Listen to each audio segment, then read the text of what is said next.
হেৰাই যোৱা এমপ্লয়মেণ্ট এক্সচেঞ্জৰ চাৰ্টিফিকেটখন যদি আপুনি নিজৰ মোবাইলত আকৌ ডাউনলোড কৰিব বিচাৰে তো কেনেকৈ ডাউনলোড কৰিব পাৰিব তাৰ বিষয়ে আজি এইটো ভিডিঅ'ত মই আপোনালোকক দেখুৱাম।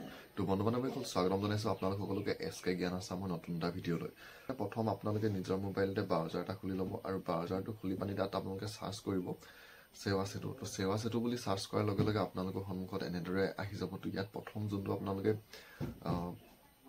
সেৱা সেতুৰ বুলি এনেদৰে ওলাইছে। তো ইয়াত আপোনালোকে যাব আৰু ইয়াত গৈ আপোনালোকে লগ ইন এণ্ড ৰেজিষ্টাৰ যোনটো অপশ্যন আছে ইয়াত ক্লিক কৰিব আৰু ইয়াত গৈ আপোনালোকে চিটিজেন CSC আপোনালোকে যোনটোৱে হয় সেইটো সিলেক্ট কৰি ল'ব। যদি আপুনি নিজৰ মোবাইলৰ পৰা সিলেক্ট কৰি আপুনি চেক কৰিব বিচাৰিছে তেতিয়া আপোনালোকে চিটিজেনত ক্লিক কৰিব আৰু যদি আপোনালোকৰ CSC আছে আপোনালোকে CSCত ক্লিক কৰিব।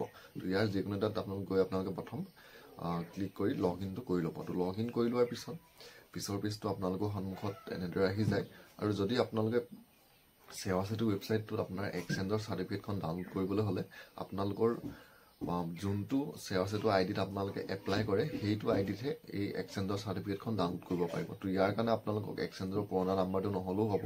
তো আপোনালোকে যেতিয়া আপোনালোকে সেৱা সেতু লগ ইন কৰিব হোম বুলি এনেদৰে দেখিবলৈ পাব, হোম আৰু ডাছবোৰ্ড আৰু ছাইডত আপোনালোকে 3টা ডট দেখিবলৈ পাব। ইয়াত যোনটো 3টা ডটৰ অপশ্যন আছে আপোনালোকে ইয়াত ক্লিক কৰিব আৰু ইয়াত ক্লিক কৰি আৰু ইয়াত যেতিয়া আপোনালোকে 3 ডটত ক্লিক কৰিব 3 ডটত ক্লিক কৰাৰ লগে service painting application delivered application বুলি 3টা অপশ্যন আছে। তো ইয়াত আপোনালোকে যোনটো পেইণ্টিং এপ্লিকেশ্যনৰ অপশ্যন আছে আপোনালোকে পেইণ্টিং এপ্লিকেশ্যনত ক্লিক কৰিব।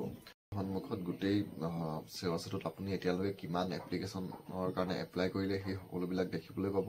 তো ইয়াত আপুনি অলপ তললৈ যাব, তললৈ গৈ ইয়াত দেখিছে 1ৰ পৰা 10টা পেজ আছে। তো আপোনালোকে 1, 2 কৰি এনেদৰে এপ্লাই কৰি গৈ থাকিব আৰু ইয়াত আপোনালোকে ই খাজানা হওক বা আপোনালোকে এমপ্লয়মেণ্ট এক্সচেঞ্জৰ যিহেতু এইটো ভিডিঅ'ত মই আপোনালোকক দেখুৱাম বুলি কৈছিলোঁ।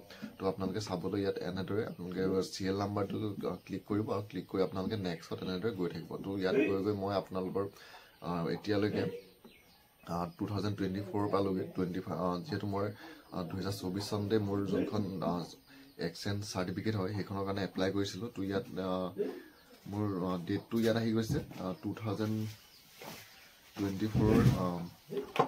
যিহেতু মই লাষ্টত এপ্লাই কৰিছিলোঁ। তো ইয়াত দেখিছে লাষ্টত নহয় জুনত কৰিছিলোঁ মই জুন। ইয়াত ডেটটো আহি গৈছে 20 জুন 2024।